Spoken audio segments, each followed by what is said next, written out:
عالم ارواح جہان میں نے کئی مرتبہ یہ بتایا بھی ہے کہ جہان کئی قسم کے ہوتے ہیں۔ تو بڑے جہان جو ہیں وہ 4 ہوتے ہیں، ان میں سے ایک پہلا جو جہان ہے وہ عالم ارواح ہے۔ عالم ارواح اس جہان کو کہتے ہیں کہ جہاں پر اللہ تبارک و تعالیٰ نے روحوں کو بنا کر رکھ دیا، روحوں کو بنا کر اس جہان میں رکھ دیا۔ تو جب بندہ پیدا نہیں ہوتا، جب ماں کے پیٹ میں نہیں ہوتا بندہ، تو اس کی روح جو ہے وہ عالم ارواح میں ہوتی ہے۔ اور یہ بھی بات یاد رکھیے کہ میں آپ کے ساتھ ملا ہوں، آپ میرے ساتھ ملے ہیں، ہماری ملاقات ہے، اسی طرح آپ اپنے عزیز و اقارب کے ساتھ ملتے ہیں۔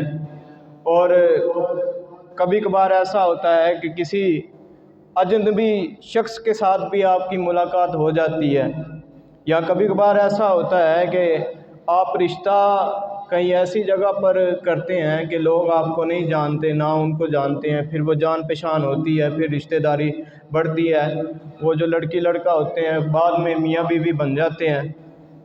تو آپ یہ بات یاد رکھیں کہ ہمیشہ اس دنیا میں ایک دوسرے سے وہی ملتا جلتا ہے جو عالم ارواح میں ملا ہو، جو عالم ارواح میں ملا ہو۔ اس کا مطلب یہ ہوا کہ ہماری یہ جو ملاقات ہوئی یہاں پر ہوئی، آپ کے رشتہ داروں سے جو ملاقات ہوئی، یہ اتفاقی ملاقات نہیں ہے، اتفاقی ملاقات نہیں ہے، بلکہ آپ جو ہے عالم ارواح میں ایک دوسرے سے ملے تھے، اور ملنے کی وجہ سے پھر عالم دنیا میں آپ آئے۔ تو عالم دنیا میں بھی اللہ تبارک و تعالیٰ نے جیسے ارواح کو آپس میں ملایا تھا، ایسے اجسام کو بھی آپس میں ملا دیا۔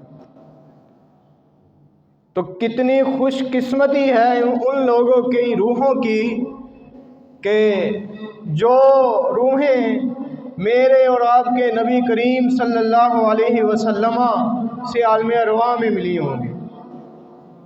کتنی خوش قسمت روحیں ہیں۔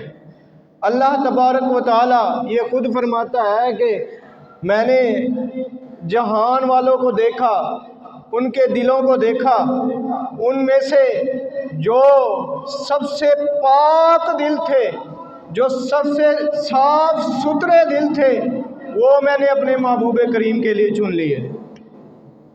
یعنی کہ جو آپ کے ساتھی ہیں، آپ کے اصحاب ہیں، آپ کی اہل بیت ہے، یہ رب کی طرف سے آپ کے لیے چنے گئے ہیں۔